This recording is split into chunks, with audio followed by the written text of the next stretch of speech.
Periods டைமில் வரக்கூடிய குளிர்காய்ச்சல், சளி மாதிரியான தொந்தரவு, நடுக்கம் மாதிரியான தொந்தரவு, நிறைய ஃபீவர் இருக்கிறது, இது எல்லாத்தையும் சேர்த்து நம்ம பீரியட்ஸ் ஃப்ளூ அப்படின்னு சொல்கிறோம். இது ஏன் வருது தெரியுங்களா? கரெக்டாக நமக்கு 23 நாள் கிராஸ் ஆகும் பொழுது ஃபீவர் வரும்.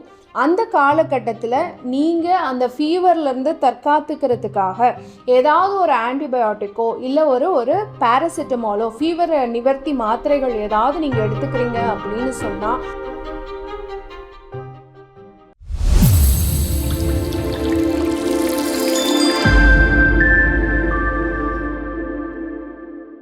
அன்பு தோழிகளுக்கு இனிய வணக்கம்.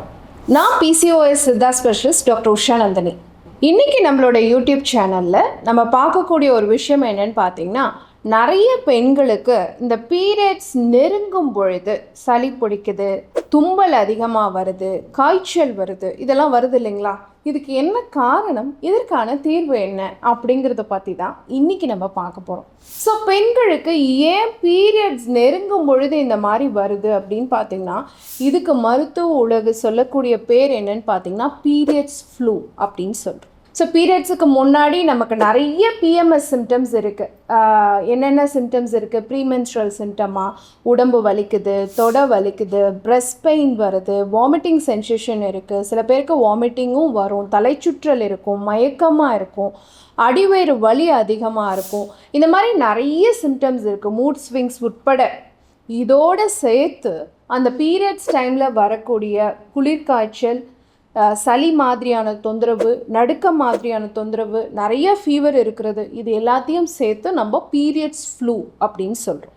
இது ஏன் வருது தெரியுங்களா? நம்ம பெண்கள் உடலில் சுரக்கக்கூடிய சில ஹார்மோன்கள் நம்ம நரம்பு மண்டலத்தோடு சேரும் பொழுது சில நியூரோ டிரான்ஸ்மிட்டர்ஸோடு சேர்ந்து இந்த நிகழ்வை உருவாக்குது. அதே மாதிரி நம்ம உடம்புல நோய் எதிர்ப்பு சக்தி ரொம்ப கம்மியாக இருந்தாலும் பீரியட்ஸ்க்கு முன்னாடி இந்த மாதிரி பிரச்சனைகள் வரலாம். நம்ம உடலில் MTHFR அப்படின்னு சொல்லக்கூடிய மரபணு இருந்துச்சு அப்படின்னு சொன்னால் அதனாலேயும் இந்த மாதிரி பீரியட்ஸ் டைமில் நமக்கு ஃபீவர் வரதுக்கு வாய்ப்பு இருக்குது. நம்ம உடலில் அதிகப்படியான வலியை ஏற்படுத்தக்கூடிய புரோஸ்டோகிளாண்டின் சுரப்பு அதிகமாக இருந்தால், நரம்பு தூண்டுதல் அதிகமாக இருந்தால் நமக்கு ஃபீவர் வரதுக்கான வாய்ப்பு இருக்குது. நம்ம உடலில் அலர்ஜியை தாங்கக்கூடிய ஒரு விஷயம் ஹிஸ்டமின் அப்படிங்கிற ஒரு விஷயம்தான். ஸோ இந்த ஹிஸ்டமின் இன்டாலரன்ஸ் நமக்கு இருக்குது அப்படின்னு சொன்னாலும் இது ஃபீவராக வெளிப்படுறதுக்கான வாய்ப்பு இருக்குது. நம்மளை சுற்றி இருக்கக்கூடிய சுற்றுப்புற சூழலும் நம்ம மன அழுத்தமும் கூட இதுக்கு ஒரு காரணமாக அமையும். ஸோ பீரியட்ஸ் வரதுக்கு 1 வீக் முன்னாடி ஃபீவர் வருதுன்னா இத்தனை காரணங்கள் இருக்குது அப்படிங்கிறத நம்ம தெரிஞ்சுக்கணும். ஏன் இதை நான் சொல்கிறேன்னு வச்சுக்கோங்களேன். இப்போ நம்ம ஒரு ப்ரெக்னென்சிக்காக ட்ரை பண்ணிகிட்டு இருக்கக்கூடிய தம்பதியினராக இருக்கலாம். கரெக்டாக நமக்கு 23 நாள் கிராஸ் ஆகும் பொழுது ஃபீவர் வரும்.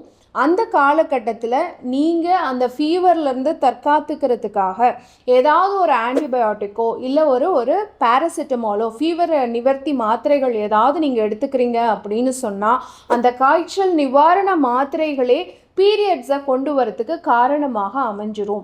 ஸோ குறைஞ்சபட்சம் அந்த பீரியட்ஸ் 1 வீக் பிஃபோர் தேவையில்லாத பெயின் கில்லர்ஸோ இல்லை ஃபீவர் சப்சைடிங் மெடிசன்ஸோ எதுவும் எடுத்துக்காமல் இருக்கிறது ரொம்ப ரொம்ப முக்கியம். அப்போது அந்த காலகட்டத்தில் இந்த மாதிரி சிம்டம்ஸ் வராமல் தடுக்கிறதும் ரொம்ப ரொம்ப இம்பார்ட்டண்ட் அப்படிங்கிறத நம்ம தெரிஞ்சுக்கணும்.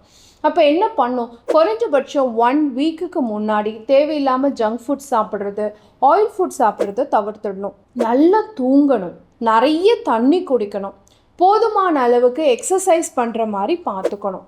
உடலை ஆரோக்கியமாக வச்சுக்கக்கூடிய, நோய் எதிர்ப்பாற்றலை அதிகப்படுத்தக்கூடிய நல்ல புரதச்சத்துள்ள உணவுகளோ நிறைய நார்ச்சத்துள்ள உணவுகளோ எடுத்துக்கணும். ஒருவேளை எனக்கு ஃபீவர் வந்துருச்சு, இப்போ நான் ப்ரெக்னென்சியும் எக்ஸ்பெக்ட் பண்ணுறேன், தேவையில்லாமல் பெயின் கில்லர்ஸோ இல்லை ஃபீவரை குறைக்கிற மாத்திரைகளோ நான் எடுத்துக்கக்கூடாது அப்படிங்கிறவங்க என்ன பண்ணலான்னு கேட்டிங்கன்னா, கருந்துளசி இலைகள் இருக்கு இல்லையா, அது ஒரு கைப்பிடி அளவு போட்டு கூட ஒரு 5 மிளகை 1-2 தட்டி போட்டு 2 டம்ளர் தண்ணி விட்டு நல்லா கொதிக்க வச்சு 1/2 டம்ளராக சுண்ட வச்சு வடிகட்டி அதில் நீங்கள் தேவையானதுக்கு இனிப்பு கருப்பட்டியோ அல்லது தேனோ கலந்து எடுத்துக்கிட்டீங்க அப்படின்னு சொன்னால் அந்த பீரியட்ஸுக்கு முன்னாடி வரக்கூடிய அந்த பீரியட்ஸ் ஃப்ளூ அப்படின்னு சொல்லக்கூடிய மாதாந்திர ருது காலத்தில் வரக்கூடிய காய்ச்சலை, சளியை, இருமலை, தும்மலை உங்களால் ப்ரிவென்ட் பண்ணிக்க முடியும். ஒருவேளை வந்தாலும் அது குறையிறதுக்கான வாய்ப்பும் அதிகமாக இருக்கும் இந்த கருந்துளசி கஷாயத்தில்.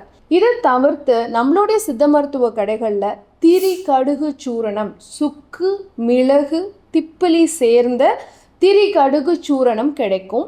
இந்த சூரணத்தை ஒரு 1/2 ஸ்பூன் அளவு எடுத்து காலையிலையும் மாலையிலையும் உணவுக்கு பிறகு தேனில் குழைச்சி எடுத்துகிட்டு வந்தீங்கனாலும் அந்த பீரியட்ஸ் டைமில் இருக்கக்கூடிய காய்ச்சல், சளி, தும்மல், உடல் வலி இந்த மாதிரியான அசௌகரியங்களை நம்மளால் தடுத்துக்க முடியும்.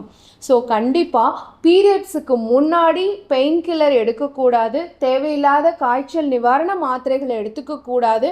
அப்படி எடுத்துக்கிட்டால் என்ன நடக்கும், அப்படி எடுக்காமல் என்ன மாதிரியான தீர்வுகளை நீங்கள் பெற முடியும் பக்க விளைவுகள் இல்லாமல் அப்படிங்கிறத நீங்கள் இன்றைக்கி புரிஞ்சிட்ருப்பீங்க.